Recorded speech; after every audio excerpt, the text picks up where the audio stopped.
So the Buffalo Bills, they look like 8-year-olds on the first day of snow every winter. They were having the time of their lives.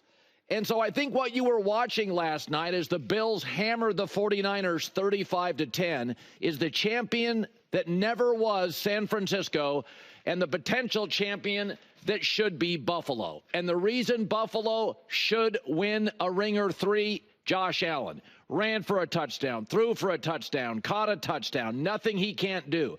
Missing a couple of top offensive performers, 6 straight games, 30-plus points in a driving snowstorm. We've been saying this.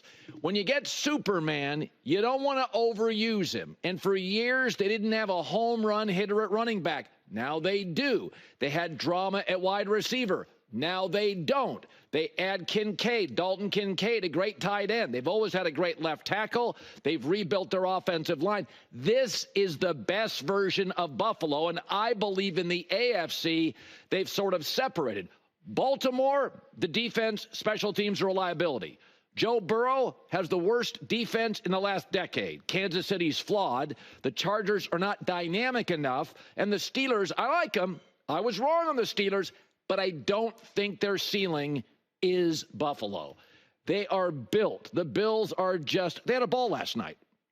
I mean, they're the only team that plays in snow. They don't have, like, a heating system under it. No, that's okay. We're 6-0 at home. We're having the time of our lives. We'll lean into it.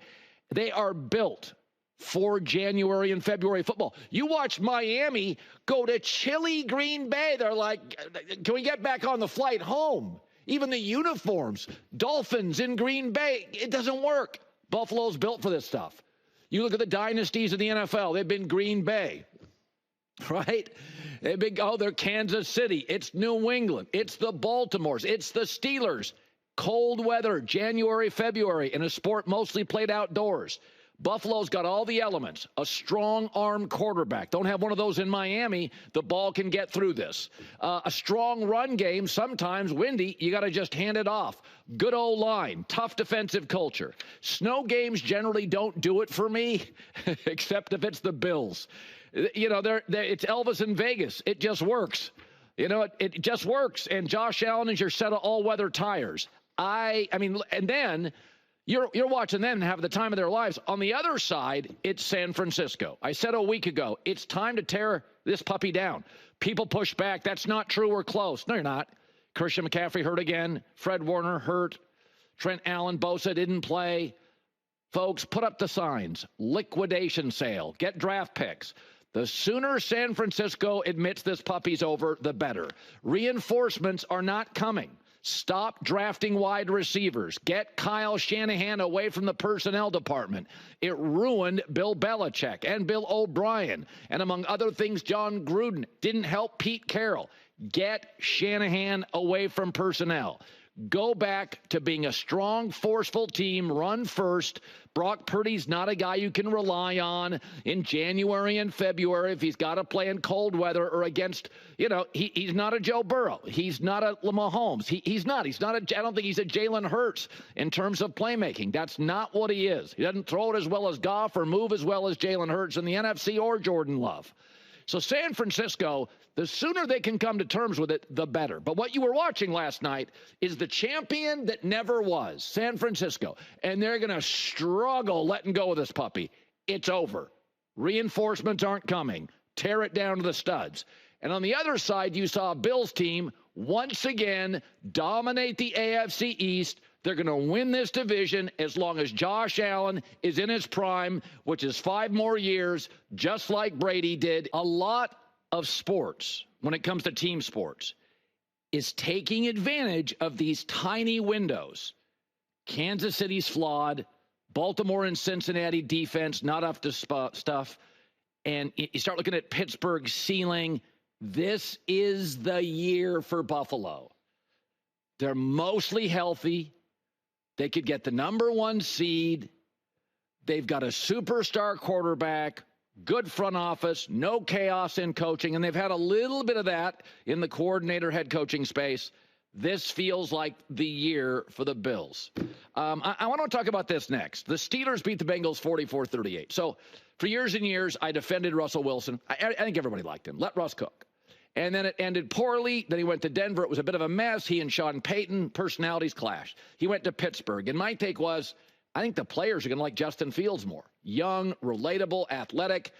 But the one thing the Steelers haven't been, and I mean even in the Big Ben days, Big Ben prime days, they've always been loose, a little overly dramatic, loud, and undisciplined offensively. And Mike Tomlin needed Russell Wilson. And frankly, Russell Wilson needed Mike Tomlin, a head coach that isn't looking over his shoulder in the meeting rooms. Mike lets offense do offense. And I don't know if this team, Pittsburgh, is going to beat Philly in 2 weeks or Baltimore in 3, but Tomlin and Russell Wilson are perfect. Russell is the adult in the room for an offense that's desperately needed that for years. He's focused, he's driven, he's aspirational, he's grateful, he's serious, he's disciplined, he doesn't turn the ball over, and defensive coaches like that. And here's the thing. Both Tomlin and Russell Wilson have trophies, have healthy confidence. I think they're good people. Both got humbled. Tomlin kept hearing, bro, you can't win playoff games. Brady, Manning. Mike Tomlin had to look himself in the mirror and go, you know what? I got to get a grown-up to run this offense. And Justin Fields had a winning record. He pulled him out, gave it to Russ. Tomlin got nothing but crap, and he was right. He was right. He's like, I need a senior statesman. And by the way, Russell Wilson figured out in Denver, you know what? I'm probably going to be a complimentary piece. I can't be the savior for football teams. So before Russell Wilson arrived, the last several years with Pittsburgh, there was one way to win. Create turnovers, mostly low scoring, played really well as an underdog, not necessarily as a favorite. 44-38 wins over Joe Burrow were not available to this franchise the last several years. And now they are. So there's multiple ways to win. And, in my entire life, every really great Steeler team has had two things: a great, tough defense and a quarterback that could beat you over the top. From Terry Bradshaw to Big Ben, and that is Russell Wilson's primary asset now at his age. He'll beat you down the field. And the last time the Steelers finished in the top 10 in offense, Andrew Luck was starting for the Colts. So it has been a while where they had a quarterback that would couple with a defense and a Mike Tomlin and a Chuck Noll or a Bill Cowher that could burn you if you weren't honest. And it gives the Steelers now multiple ways to win. And Mike Tomlin and Russell Wilson, there's no clash of personalities. Sean Payton sees offense a certain way. Russell didn't play it that way. Clash.